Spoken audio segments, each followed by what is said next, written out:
Allahu Akbar. Tapi niatnya Pak, niatnya ini, ya Allah, saya niat syukur karenamu lalu gono mertuaku. Napa niki yang kedua? Amargono mertuaku. Lu amargo pengen didelok mertuan iki kan riya to iki. Berarti sholatnya bukan karena Allah, juga karena orang lain, karena makhluk nih. Berarti kita menduakan bahaya nih Pak. Jadi makanya nak niat itu cepet-cepet mawon gitu. Lillahi ta'ala pun. Kita deh berupaya nih. Jadi dia itu ngasih nyuwun sewu. Zaman awal-awal itu. Jadi pas niat ngoten niku gitu apa menawa menjadi figur dan lain sebagainya, nonton yang angel. Ati kudu doyak. Allah, ayo niat karena Allah, ayo.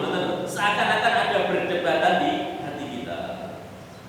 Jadi berupaya ya Allah, niat sholat syukur karena jenengan. Bismillahirrahmanirrahim. Lanjut bacaan. Kersane ati niki tetap niat karena Allah. Jadi yang paling dinilai Allah itu dari niatnya. Kalau sholatnya tidak karena Allah, boten ketompo, apa menika sudah pasti karena orang lain, karena ingin dipuji dan lain sebagainya, kisah mawon. Lillahi ta'ala Allah. Jadi tidak sulit, gitu kan? Boleh monggo jenengan pakai bahasa Arab, pakai bahasa Inggris, bahasa Mandarin, bahasa apa-apa tuh. Yang terpenting jenengan paham. Kalau Allah yang maha paham, sing nyiptake bahasa malam Gusti Allah, nanti jenengan mau pakai bahasa apa aja boleh, nanti. Yang terpenting kita paham, nanti kurang lebih seperti itu. Ada lagi kan? Assalamualaikum warahmatullahi wabarakatuh. Ini Pak Ustaz, seandainya ada orang itu sakit di rumah sakit, menjauh, kemudian kencingnya pakai selang, kemudian juga diperes. Bagaimana mengkodok atau sholatnya dengan caranya? Padahal dia sendiri kondisinya tidak suci. Apakah itu nanti kodoknya harus menunggu sampai sembuh atau tidak?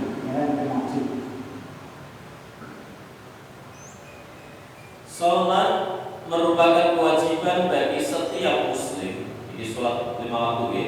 Kewajiban bagi setiap muslim yang mukallaf.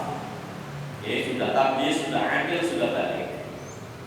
Ketika nyawa masih menyatu dengan raga wajib, tidak ada alasan apapun untuk meninggalkan sholat. Ini hukum dasarnya seperti itu. Dalam keadaan apapun wajib melakukan sholat.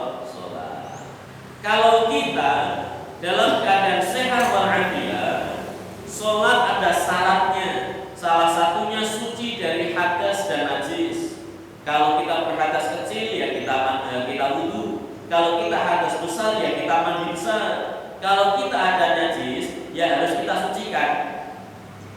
Tapi kalau kita dalam keadaan yang sakit, kita dalam keadaan sakit, bagaimana? Tetap wajib kita melakukan ibadah sholat sesuai dengan kemampuan kita. Kalau kita masih bisa melakukan syarat-syaratnya sholat, kita lakukan. Berarti sholat kita ya sholat seperti biasa. Contoh, saya sakit gak bisa berdiri, ya udah kita sholatnya pakai duduk, Pak. Saya duduk gak bisa, ya udah kita sholatnya pakai tidur miring. Tidur miring saya masih gak bisa karena sakit, ya udah tidur telentang. Tidur telentang pun kita sudah gak bisa sholat. Ya udah kita pakai isyarah sebisa kita. Boleh pakai mata, boleh pakai jari dan lain sebagainya. Isyarah semampu kita. Isyarah pun kita masih gak bisa. Nyuwun sewu, kita masih diperkenankan sholat. Bagaimana cara jalur tulung tangga-tangganya? Tanggaku wajib anak aku spesial sholat ini. Ngapunten gitu tulung sholatan. Ini paling akhir ini. Lalu itu jadikan nyuwun sing pripun kira-kira ngoten ya. Jadi namun itu ya pengen sing normal. Ini kalau dalam keadaan suci.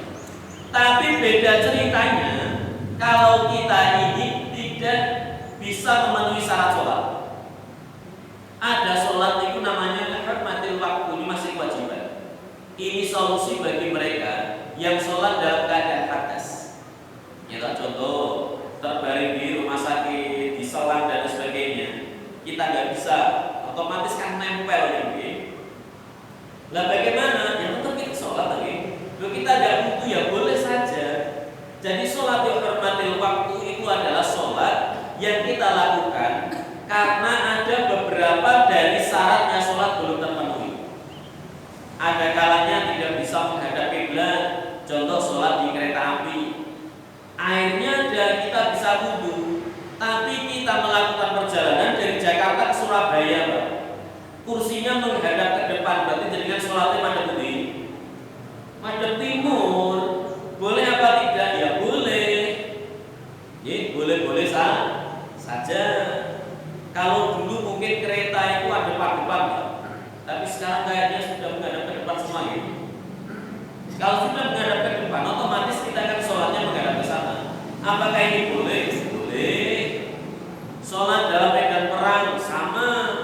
Kita sholat menghadap musuh kok di selatan, kita sholatnya menghadap sana. Kalau sholatnya menghadap sana, ya tembak kabeh mati ya, Pak. Salah satu syaratnya tidak terpenuhi. Syarat sholat kan harus menghadap kiblat. Ada lagi syarat sholat harus suci dari hadas dan najis. Kita nggak bisa kalau kita terlentang di rumah sakit, terkadang masih bisa diarahkan ke kiblat, gitu. Mungkin tempatnya, gitu. Tempatnya tadi bisa digeser, bisa. Kalau memungkinkan. Kalau tidak, ya usah semampunya menghadap kemanapun boleh. Sholatnya bagaimana? Lihormatil waktu.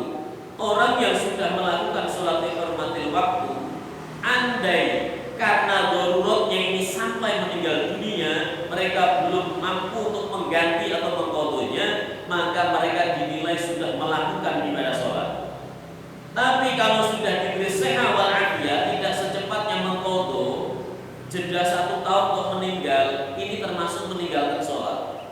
Karena sholatnya yang pertama dianggap tidak sah, karena tidak memenuhi syaratnya. Kemarin boleh karena udzur. Tapi kalau udurnya sudah hilang, ya kembali lagi, Pak. Kembali lagi. Sama halnya seperti budak, Pak. Budak zaman sekarang gak ada. Budak itu kalau sholat, Pak, ada budak perempuan sholat gak pakai menutup kepala boleh gitu. Karena budak perempuan itu dihukumi seperti laki-laki, Pak. Jadi sholat untuk itu gitu, mau kenane hanya sampai gini tok boleh gitu. Tapi budak gitu. Tapi di tengah-tengah sholat, majikannya kok bilang, hei budakku, kamu saya merdekakan. Sholatnya harus batal. Karena apa? Dia kembali menjadi wanita normal, bukan budak lagi. Wanita merdeka.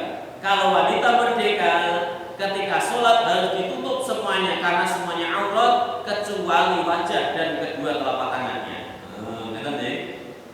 Jadi kembali lagi seketika. Sama ketika tadi dalam keadaan udzur, diberi sakit, tidak bisa, ya tidak memungkinkan untuk bersuci, langsung sholat dihormati waktu boleh.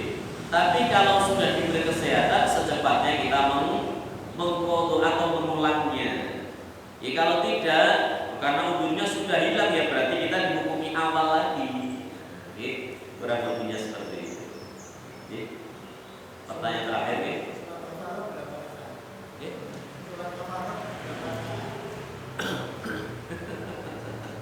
Surat kafarah berapa rakaat? Ini di luar sholat wajib. Jadi kafarah itu biasa dilakukan 2 rakaat. Boleh dilakukan berkali-kali, 2 rakaat salam, 2 rakaat salam, 2 rakaat salam, 2 rakaat salam. Tapi saya sendiri belum pernah melakukannya. Jadi saya lebih mengutamakan kita mengqadho. Jadi kita lupa maghrib, ya kita qadho maghrib. Kita lupa subuh, ya kita qadho subuh. Supaya Anda yang mau melakukannya kafarah, biasa yang dilakukannya itu 2 rakaat salam, 2 rakaat salam. Kurang lebih seperti itu. Sama deh. Alhamdulillahirabbil alamin. Untuk kajian pagi hari ini saya cukup sekian. Semoga dari sedikit yang saya sampaikan mampu memberikan kemanfaatan untuk kita semua, menjadikan ibadah kita semakin hari semakin sempurna di hadapan Allah Subhanahu wa taala. Amin ya rabbal alamin. Mari kita tutup dengan membaca suratul Fatihah.